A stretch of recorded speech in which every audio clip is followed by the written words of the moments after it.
Hi guys, thanks for joining me for this week's episode of Saint of the Week.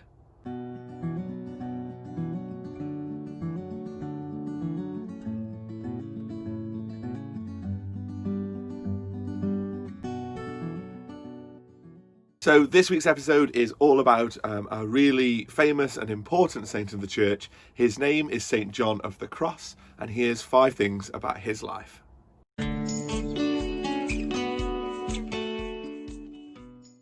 Number 1, he was born in Spain in 1542, and in 1563 he became a monk.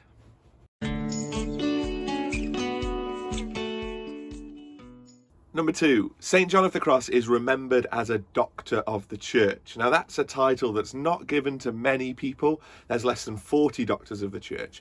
And doctors of the church are people who greatly enhanced our understanding of our relationship with God, our knowledge of God, and of sort of church teachings in general.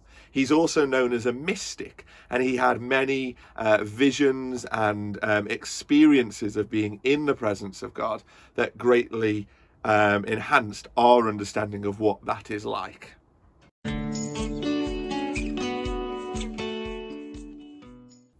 Number 3, he was a Carmelite, and St. Teresa of Avila, who was also a Carmelite, asked him to help her reform the order. Now, they were an order that was meant to be quite austere and sort of give up worldly things for the pursuit of God. But at that time, they'd found themselves with a lot of members, a lot of monks and nuns who were very obsessed with sort of owning things, and they felt that that was damaging their relationship with God. So St. John of the Cross and St. Teresa of Avila worked to try and improve the order and return them back to the ways that the order was created for.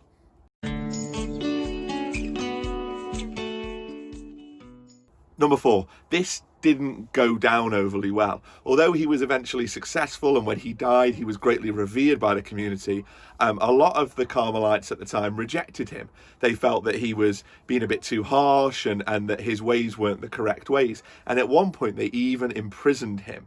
But he stuck to what he knew was right. He persisted and ultimately grew much more loved by the community, and the benefits of his work were clear for all to see.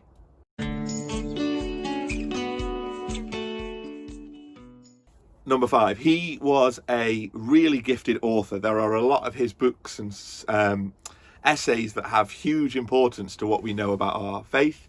He spoke about the mystical ascent to God. So he spoke about how by contemplating God in silence, by reflecting and praying, we can gradually grow ever closer to God.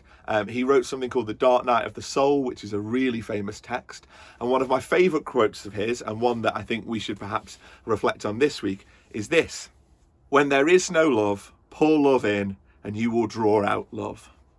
He's kind of telling us that in all situations in life, we need to be pouring love into them. We need to be loving just as God loved us.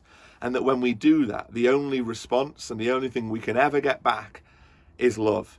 We might not get it back straight away, but if we pour in love to a situation, we will get love back.